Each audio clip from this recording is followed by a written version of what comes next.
Bonjour et bienvenue dans votre magazine Info Royal, ce magazine qui vous informe sur l'actualité dans nos églises, mais pourquoi pas aussi dans d'autres secteurs, dont d'ailleurs j'ai le réel plaisir de vous présenter aujourd'hui, sans toutefois tarder. Culte d'action des grâces, c'est dimanche 25 avril 2021 à l'Assemblée chrétienne Famille Royale sur l'avenue Kabinda au numéro 71 dans la commune de Kinshasa. Prenant la parole à cette occasion, le pasteur Dieu Merci Mutombo Chibai a exhorté le fidèle à la compréhension du bien fondé de la croix dans la vie de saint. Plus de détails dans le reportage de Noéla Kaniki. C'est dimanche 25 avril 2021 à l'Assemblée chrétienne Famille Royale, un culte d'adoration et d'action des grâces était sous une forte louange. Le pasteur Dieu Merci Mutombo a prêché sur un sous-thème, l'homme en Christ, dont les grands thèmes, les conséquences de la croix, tiré dans le livre d'Éphésiens 20, verset 23. Selon sa prédication, l'homme de Dieu a éclairci les sacrifices que Jésus-Christ a fait sur la croix. Il n'a plus rien à faire car il l'a déjà fait sur la croix et il est assis au bras droit de son Père. Ce que les hommes disent de nous, ce n'est pas la réalité de ce que nous sommes. Une seule personne connaît la vérité de ce que nous sommes. C'est le Saint-Esprit. Parce que la Bible dit, quand il viendra, il vous révélera. Il vous montrera ce qu'il faut faire. Cet homme était bouleversé. Même toi, tu es bouleversé ce matin. Le Seigneur m'a dit que ceux qui sont bouleversés, il est venu pour eux pour les consoler. Et maintenant j'ai la certitude de le dire, parce que j'ai senti sa présence réelle. Et il ne vient pas faire du tourisme. Tu as des problèmes qui talonnent ta vie. Si tu es assis en Christ, je veux dire ce matin que tu es plus que ce que tu vois. Amen. Le berger a insisté que tous ces fidèles ouvrent les yeux comme désire le Saint-Esprit parce que ce que nous voyons, ce n'est pas ce que nous sommes ou ce n'est pas ce que les gens pensent de nous. Clôture ce jeudi 29 avril 2021 à l'église Famille Royale de 3 jours de jeûne et prière dénommé « Se prosterner devant le trône ». Plusieurs interventions de différents orateurs étaient au rendez-vous pour exhorter le peuple de Dieu à demeurer sans cesse dans la présence de Dieu. Fabien Kapoulou nous en dit plus. Sur recommandation du Seigneur, nous avons commencé depuis un temps à organiser un programme spécial de prière la dernière semaine du mois. Ce programme a pour but de dire merci au Seigneur qui nous a conduits du début à la fin du mois avec sous sa protection, comme vous le savez.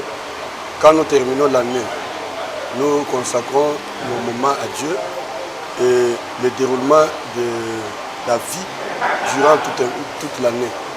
Et chaque mois est une occasion de rendre grâce au Seigneur. Non seulement cela, nous profitons aussi pour consacrer la suite du programme du mois qui arrive. C'est un moment d'action de grâce, mais aussi des moments de dédicace des jours qui viennent. Nous ne voulons pas commencer un mois sans l'avoir consacré à Dieu. Voilà pourquoi nous avons l'habitude de nous retrouver chaque dernière semaine du mois, consacrée totalement à la prière, sous le jeûne et la prière, et cela nous fait beaucoup de bien. Et nous invitons tous ceux-là qui n'ont pas encore emboîté les pas à comprendre que c'est un moment important d'édification, mais aussi de préparation de l'avenir. Nous ne devons pas être surpris par des événements. Voilà que le Seigneur nous parle sur ce qui arrive dans les jours qui arrivent. Et en parlant, nous prions pour les condamner. Et nous ne pouvons pas être surpris par ce qui arrive. Voilà les bien fondés. Et nous sommes heureux de participer à ce moment que nous appelons se prosterner devant le trône. J'ai retenu quelque chose de très important concernant l'importance de la croix, d'abord pour notre propre vie, parce que ce sont des enseignements rares dans d'autres églises, mais nous avons été persuadés d'abord par l'enseignant lui-même. Il a essayé un peu d'épingler en morceaux juste pour permettre au peuple de Dieu de pouvoir saisir exactement l'importance de la croix. Donc j'ai compris que la croix, l'œuvre de la croix, a beaucoup plus de l'importance dans ma vie. Et au sortir de cette prière, j'ai compris qu'il y a certaines choses que nous sommes en train de vivre, là, que nous sommes en train de passer, et cela est lié à certaines origines de nos vies. Et la question, il faut d'abord l'attaquer à sa source. Il y a des choses qu'on vit qui ne sont pas liées à la vie actuelle, mais qui sont liées à l'origine, à la vie, à la source même. C'est comme ça que j'ai compris aujourd'hui qu'il faut commencer par attaquer les problèmes à sa source. Et nous avons prié. Le rôle d'un ouvrier responsable au sein de l'église, Ndezalaki, sujet de l'enseignement du pasteur Dieu Merci Mutombo Chibai, réuni avec tous les ouvriers de l'église Famille Royale le vendredi 23 avril 2021. Le détail, c'est avec Odette Chilanda. Comme de coutume à l'église Famille Royale, un seul vendredi par mois, ils allaient consacrer la réunion des ouvriers entre le berger et les serviteurs de l'église. Pour ce vendredi 23 avril, devant le chant, les protocoles, les évangélistes, les intercesseurs, voire même les autres serviteurs de Dieu. Le pasteur Dieu Merci Mutombo Chibai, prenant la parole, a lobelaki sur les rôles d'un responsable dans l'église. A invoqué quelques points, entre autres, un ouvrier responsable ne peut pas être comme tout le monde. Un ouvrier responsable alataka mikumba ya batu mususu pona kozala modèle pe kosala oyo batu mususu ba négligeaka dans l'œuvre de Dieu. L'auditoire très satisfait, peut bien enseigner, chacun a eu à prendre un engagement d'améliorer sa façon de servir et de le faire avec tout amour. Na cadre ya rubrique Balobi, Tomituni Motuna, Jeune Yakokila, est-ce une grève de faim? Est-ce une punition? Topé, c'est nécessaire de gêner dans l'œuvre de Dieu. Tentative de réponse et d'éclaircissement au micro de Fabien Kakoul.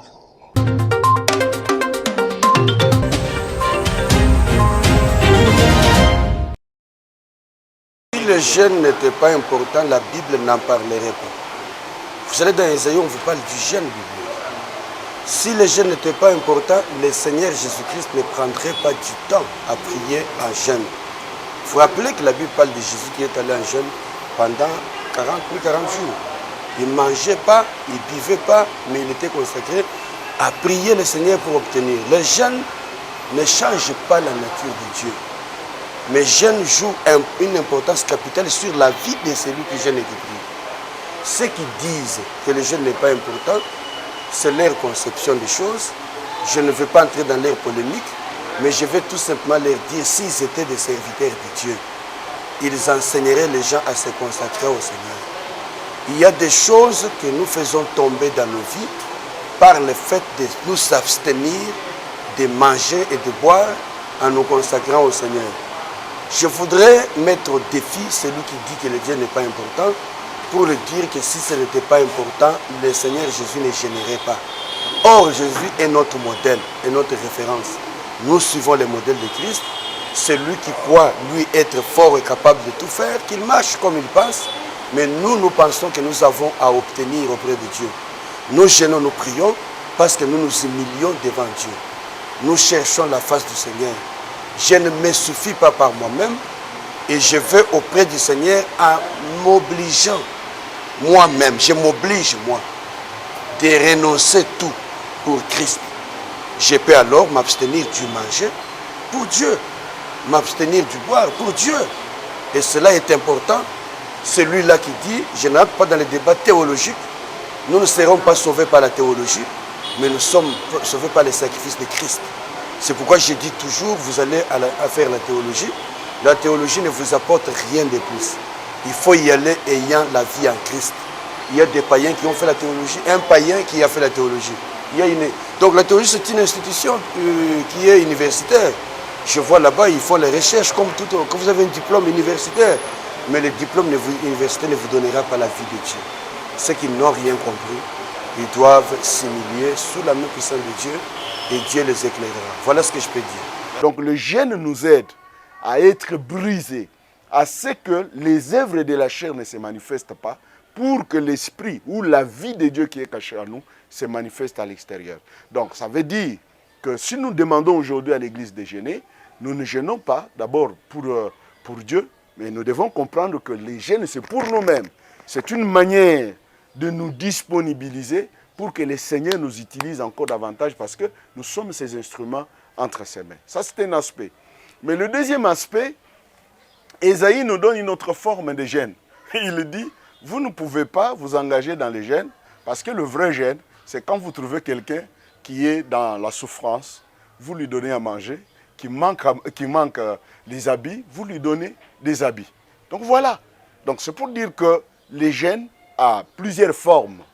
Et tout dépend de ce qu'on s'est dit dès le départ. C'est-à-dire quand tu veux faire quelque chose, tu dis non, voilà, je voudrais atteindre tel objectif. Mais je voudrais qu'avant de faire cela, je mange 3 fois par jour, mais je décide de manger 1 fois par jour. Par exemple.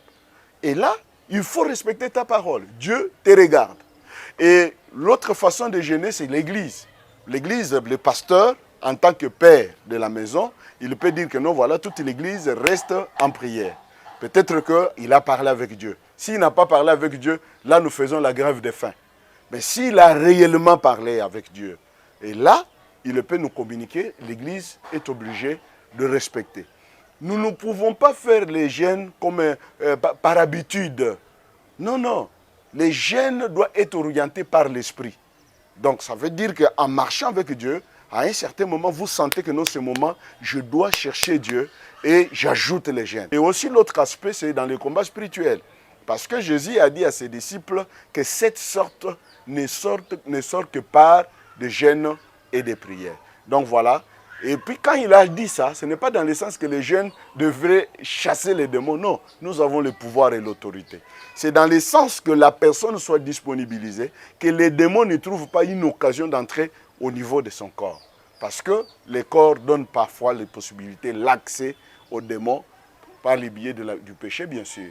Et c'est dans ce sens-là que nous devons comprendre le jeûne. Donc bref, je veux dire que c'est important de jeûner, mais nous devons comprendre que les jeûnes nous aident, nous les chrétiens. Mais les jeûnes n'aident pas Dieu, n'influencent pas Dieu pour faire quelque chose dans notre vie.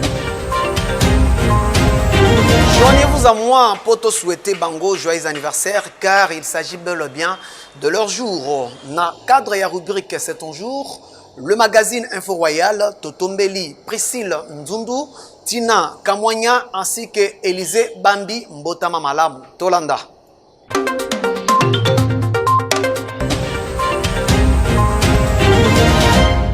Aujourd'hui c'est ton jour, nous nous sommes des idées de te faire le bonheur que tu mérites. Tu vaux tellement pour nous que le monde ne saura le dire avec exactitude. Nous mettons tout ensemble, nos cœurs y compris, Poto Salobola. En ce jour si spécial, c'est nos cœurs qui te parlent. Nous te souhaitons tous les bonheurs du monde, longévité, prospérité. Oumela, we love you so much, love you so much. Na bastati basoris na biso lelo, kakayo na yo. Love you so much.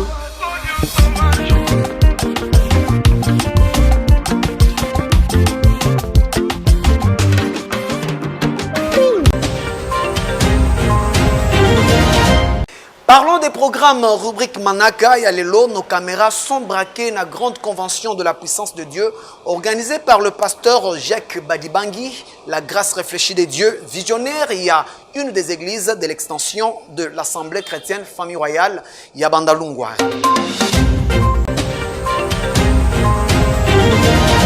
Je suis vraiment dans la joie.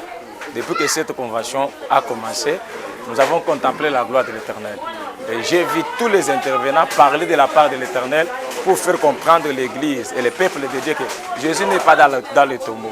Il est ressuscité.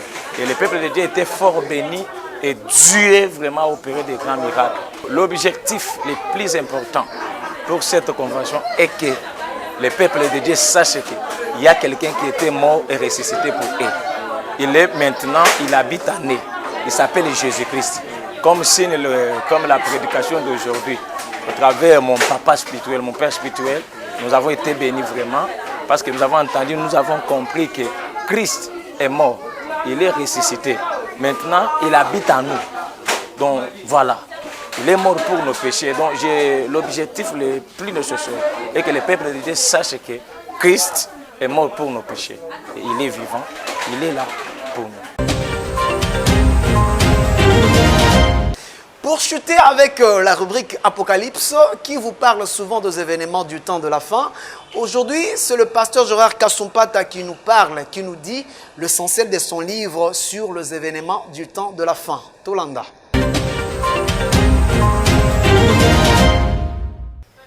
Nous avons écrit un livre, et sous l'inspiration du Saint-Esprit, bien sûr, et nous l'avons intitulé « Quand vous verrez toutes ces choses, sachez que l'avènement du Fils de l'homme est proche ». Nous avons été motivés par beaucoup de choses, commençant d'abord par ce que nous voyons tout autour de nous. Nous avons constaté que la Bible nous avertit à chaque moment et nous parle des événements de la fin. Mais nous avons constaté que l'Église est distraite. Notamment quand je parle de l'Église, dans l'ensemble, je vois tous les chrétiens. Aujourd'hui, nous nous occupons à beaucoup de choses qui ne peuvent pas nous aider à ce que nous conservons ces messages que le Seigneur nous a donnés. Alors lui-même a dit, quand vous verrez toutes ces choses, sachez que ce n'est pas la fin, ça veut dire que la fin est proche. Et c'est là, j'ai essayé de voir, prendre surtout les tests prophétiques, commençant par Daniel, et je suis allé aboutir en Apocalypse. Parce que dans les livres de Daniel, notamment on a parlé des deux grandes prophéties. La première prophétie qui est dans Daniel chapitre 9 et aussi en Daniel chapitre 11. Mais dans le chapitre 9, Dieu parle. Il est dit à Daniel, parce qu'il était en prière, Dieu ouvre son intelligence. Et il lui dit, sache que pour ton peuple, le temps est déjà fixé. Et Dieu commence à développer les événements. Donc c'était une prophétie qui concernait Israël. C'est pourquoi beaucoup de gens, et même nous aussi, nous croyons qu'Israël, c'est l'horloge de Dieu. Mais à chaque moment qu'il y a des événements qui se passent, même en Israël, même à l'Église, parfois nous sommes distraits. C'est ainsi que dans ces livres, qu'est-ce que je fais? Parce qu'il faut comprendre que la prophétie concerne trois groupes. Il y a Israël, la nation d'Israël, il y a l'Église du Seigneur et il y a aussi les nations. Donc voilà, j'ai réparti cette prophétie dans le sens que dans chaque groupe, il y a des signes qui devraient normalement avertir le peuple que l'avènement du Fils de l'homme s'approche. Oui. Je vais dire que l'apôtre Paul est en train de nous parler, il est dit, dans les derniers temps, vous verrez ceci ou cela. Par exemple, il dit, dans les derniers temps, les hommes seront égoïstes, ils seront fanfarons, ils aimeront beaucoup plus le plaisir que Dieu. Ils auront l'apparence de la piété, mais ils oublient ce qui en font la force. Et beaucoup de choses comme ça que l'apôtre Paul est en train de montrer. Et on a dit même, Jésus a parlé de cela, il dit, quand l'amour de plusieurs se refroidira, alors là, le péché sera accru. Donc nous voyons aujourd'hui que le péché est en train de monter et l'amour de plusieurs. Parce que, au fait, vous parlez, moi ça me fait parfois la chair de poule lorsqu'on me dit qu'on trouve le poison dans l'église. Mais ce sont des choses qui ne doivent pas exister. Ça veut dire qu'il n'y a plus d'amour. Parce qu'il n'y a plus d'amour, ce sont des signes. Donc quand nous remarquons ces choses-là, nous ne devons pas seulement nous étonner, mais nous devons comprendre que l'avènement du Fils de l'homme s'approche. Parmi les signes, on parle de l'apostasie. Il y a l'abandon de foi. Il y a des gens qui vont abandonner la foi pour s'attacher à des choses inutiles. Et le message que nous donnons, c'est quoi? Lorsque vous verrez ces choses, Jésus-Christ dit, tenez-vous prêts. Ça veut dire qu'il faudrait que chacun regarde comment il marche avec le Seigneur. Paul lui-même a dit aux Corinthiens, examinez-vous vous-même si vous êtes réellement dans la foi. Donc on nous demande de veiller et de prier. Lorsque nous veillons et nous prions, Parce qu'au fait, pour l'Église aujourd'hui, l'élément le plus essentiel, c'est l'espérance de l'Église, l'espérance messianique.